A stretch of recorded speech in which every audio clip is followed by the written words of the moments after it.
लेबाक मरी चतना पानब माइरेन मखल अमनि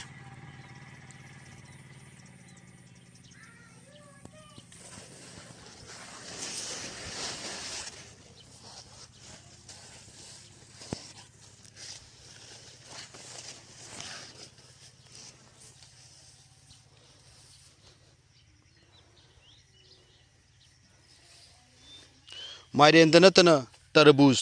अतोप मखन की मरी खर चलप तब मखल की माइरेन सांगतक तब मरी चतब माइरेन नाकंदना उमोरोक परें मफम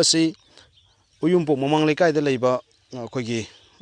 लौ सिंगुबगी थबकत पाक्तकना तौरिब मफम अमदा लेजरगा अखोइन मियामदा पाउदमजबनी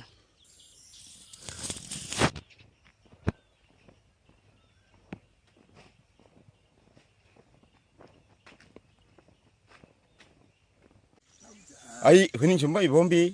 नोंपो इफाल लौमी सिमी अपुन बलुक की प्रेसिडेंट ओइना थौबुजरी अदुना हौजी सरकारना हार यूरिया की मतांगदा पीगनी हारिबसि ममांग थादा ममांग चहिदा थोखिबा अदुंबा मयाम की खुदोंचादब मयाम दुदगी हेना फननबा हदक असिदा लौमीदा हारा हक्सेंगना फंगनबगी उपाय अदु थिबिदना government policy सेंबियो अदुगा लोइनना ngarang tang 15 gi pung 8 gi ISTB gi pauda agriculture director na habi kiba wafam adu bo aikoina yamna condemn tawi maramdi Manipur da leriba laumi sing asi pata pairaga lau uba amata yaude Manipur da leriba laumi asi samada humda marfudi laumi ni haraga hairiba mioi sing asi masa gi lam leraga pata pairaga lau uba poto puthok amata nate pata paibe sing adubu Loumee oigadoribra natraga Pothok puthoibe sing aduna Loumee oigadoribra haibegi wahangsu thamjaningi aduna asumba jingi lamda pata pibra jingi lamda kamwa tawkaramna karamba kat pairaga karamba che piraga Loumee ni haiba identify tawgadoribno haibegi wafamsu thamjaningi aduna asumba policy asi sarkarna hana semakanda hairiba ngarang director na haibigiba pata sing adu sok oya da phajana tawni haibegi wafamdu karamba mawong tawgigadoribno pata paibe singdi laksan charaga leibana ya Manipur da leiba Loumee sing asi masagi lam lejate Pothok tam puthokpa ni aduna pata paibe sing Loumee ni haigedoribra pata paidana Pothok puthoibe sing asibu Loumee ni haigedoribra haibesu masi thamdaningi aduna masim policy sing asi sarkar gi maikaidagi thamma kanda Manipur gi logujariba Pothok puthoiba Loumee ni haiba koina Loumee ni haina khangnariba हेन हक्थेंगना हार फंगनबगी उपाय अदु आना policy सेमनिंगी अदुगी policy लेतना पता खक्त पीरबदी कारबार तौनबगी अचौबा थौरांग अमनी हाइबसी आकी माइकैदगी थमजनिंगी पुख्रमम ngौबगी उमोरोक पांबी सिंग अदुनि उहनजरिबसे अइना हौजि उनजगदोरिबसिना पुख्रमम ngौबनी अइना खंजनिंगिबसे सिगुंबा सिनफमसिदा थवाय यावना हक्थेंगना तौरपसे सही क्यामुक सुरबगेम थाबि मसी अइना थबकसी सुम हरकपसी 2000 वाला दो आइदगी ने अइना थबकसी दुम फजना दुम हौगरई ओ मसी हिंगबदा मसीना अदुमक युम पुबक ngambra दुम ताबि मसीना अखोइगी याम हेना अखोइदा याम हेना थबक चावना तौब ngamdrasu मुंग मनुंगी खरसा फसादि दुम खर कोना जई हाइदारे ओ अदा अनौब मखनगी तोंगान तोंगान पांबी मखन यामना उबो थेंगनजरे मसीदा करी करिनो थाबिरि चंदक चैगी ओना मसी हतक चहिगी ओइनादि कैप्सिकम थारे दुगा अखोइगी तरबुजा थारे माइरेन थारे दुगा उमरोक थारे अदुगा मरु ओइना अखोइगी समर अस्कॉस हाइतारे अखोइगी माइरेन मानबा मखलमा माइरेन हाइतारे मसीगी पोसी अनौब ओइना इ ममांगदा अमुक्ति गमलादा कैदा थाजरगा हतकी सिना अमुक कुइना लेपुरब मतुंदा अमुक थाबने बसी अमुक ममांगी फजन पानगिब्रा हंदक तो ममांगी अदुम फजन पानगी अदुबो अइना मार्केट की कगी नुंगाइरोइद्राना खितंग खनबदगी लेपखिबा खर लैग्रे अदुबो मसी थाबदा यामना खोइगी मार्केट अदुम फजन मीना पामगनी अदुगा अइगी मफमदा खर उरिबा कांगहुसी मीना हेक्पियो लइगी हाइबा मयाम अमा अदुम लाए दिमाल अदि मसी अइना पोर्थिन उमरोक थारी सुमाइना अदुम मसीगी समर स्कॉस से थाकांदा अदुम मयामना पामना मफमसिदगी अदुम लैगी अदु अइना मफम खरदा अदुम फजना अदुम थादोखि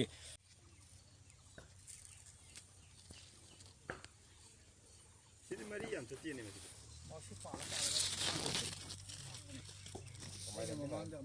मखल से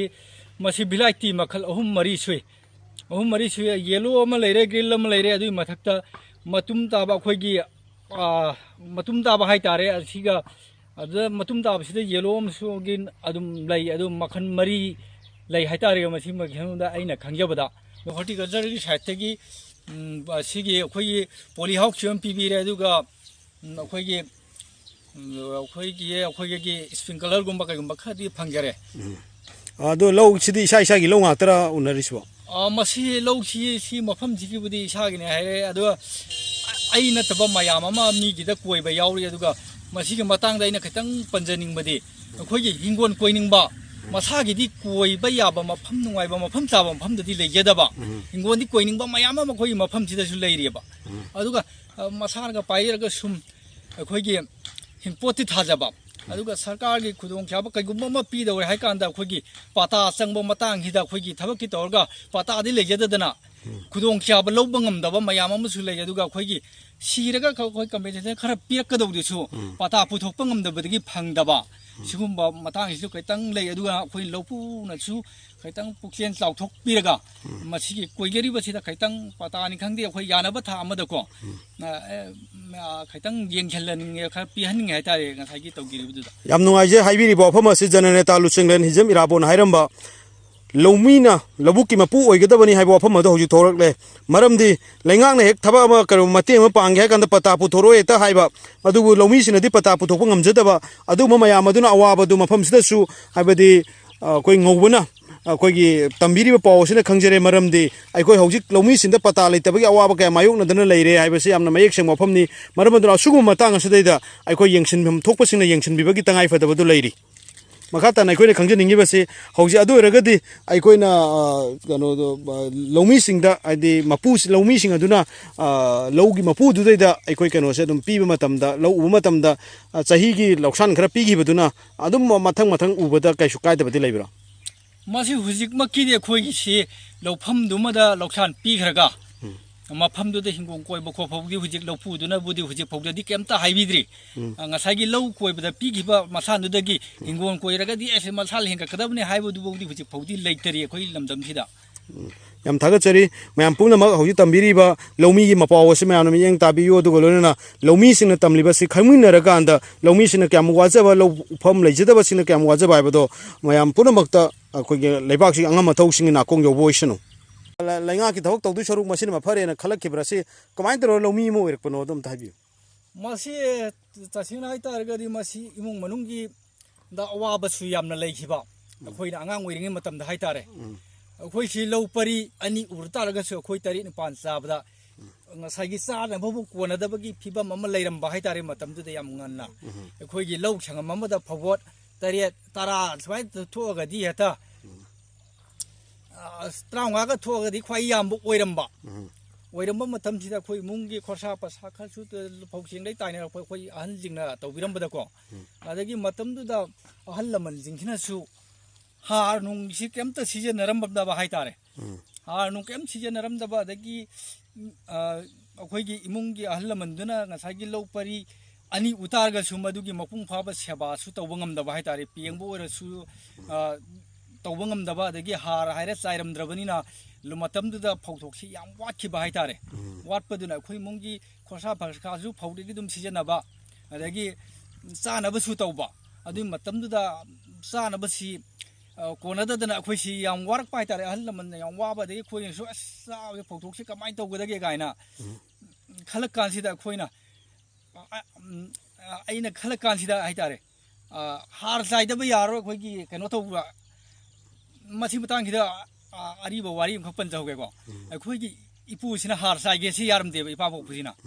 ए हार चाइरगा हक्चांग थोंननबा अदु तौननबा सुम हाइ कानसिदा हार असि चाइरमदे हार लौबोमता हार चाइरमदेबा अखोइगी से हिदा लांथा कम काफमदेबा अदुना मरम ओइरकांदा अखोइसे फौ तरेट का थोकपा यावेबा लौसांग अमदा अदुदिले अखोइगी लौसान अखोइ लौसांग नतमिना लौसान खरा पिथोखिनी अदगी अंखाल खरा पिथोखिनी अदुगा